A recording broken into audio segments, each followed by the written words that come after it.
Well, welcome back. This is the second of 6 videos looking at risk and risk statements. And what we're doing in this particular video is actually taking a step back and looking at threats and getting a little bit more detailed on what a threat is. So we're going to start off here with this idea of high-level categories. You can have a natural disaster, infrastructure, internal or external attacks, or an accident that occurs. A lot of things happen because an accident occurs or an employee makes a mistake, and lo and behold, a threat emerges that links with a vulnerability within the organization. So as you look at how to calculate that threat, you have to go and look at and get some characteristics associated with it. Starting with this idea of threat universe. Who in the universe could take advantage of the vulnerability? Is this something that anyone in the world can do, or is this something where the vulnerability only occurs on a small subnet that only 3 internal employees have access to that subnet? So again, those are completely different scenarios, and there's, as you might imagine, there's greater severity associated with one than the other. The other things you want to look at is what level of sophistication is required. Is there exploit code that is readily available, and how attractive is the target? As you're doing this, you've got to be practical. There are lots of cool and exotic threats that simply will never occur.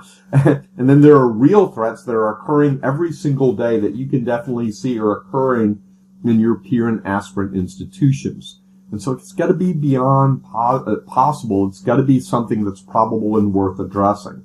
So again, if you're living in Birmingham or you're living in Atlanta, you're in Tornado Alley. That is a threat. So you have to figure, what types of things am I going to do to address that, to minimize the risk associated with it. As you're measuring that threat, you're evaluating the likelihood that a very specific vulnerability will be exploited by a very specific source. Okay? So those are the things that go into calculating that threat. Here are some examples that come from the book. They're looking at personal crimes, property crimes, national protection, and then financial crimes.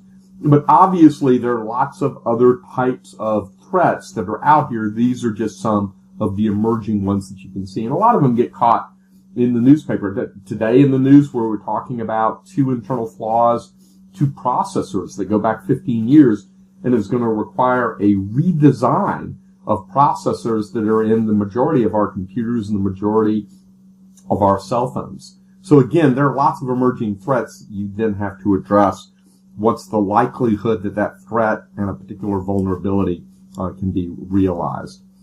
So what we're going to do now is make this a little bit easier. So if you're in the class with me, what we're going to do is break into teams of 3 or 4, and we're going to go look at some of these sources of threat frequency and successful exploits. So as you can see, listed there are at least 8 or so sources. So go ahead and Google one of those, break into teams, and tell me what you found while you were looking at that particular resource.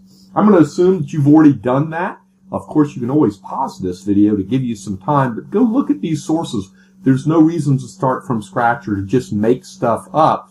Use an authoritative source for threat frequency and what exploits are being used, what those threats are using for successful exploits. Note that threats are different than risk. It's 2 different things, okay? And so when you look at these, which of the following are a threat source, a threat activity, or something else? What do you think?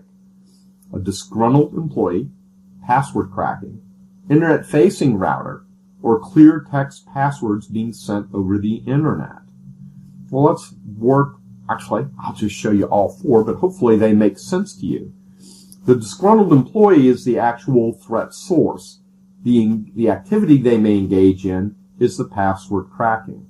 An internet-facing router is potentially an asset that you're going to, or a resource. And then that clear text passwords, just going back over the Telnet example, would be an example of a vulnerability. So these things are different, and as you're looking at what a threat is, it's different than a risk. Okay? Keep that in mind. It's different than a vulnerability. Those words have meanings, and you need to be very clear about what those words are and how you actually use those.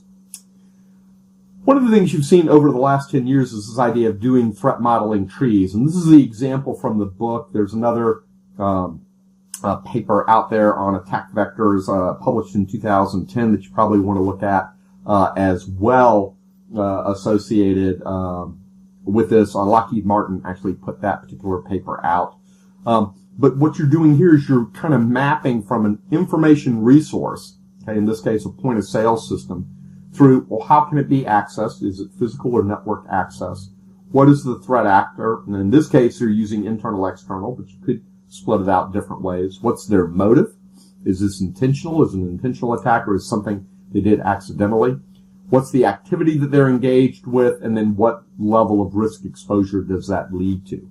So this is a very clean way, very easy to understand. You want to build this so that it relates to your environment, your company, your organization, and makes sense within that particular space.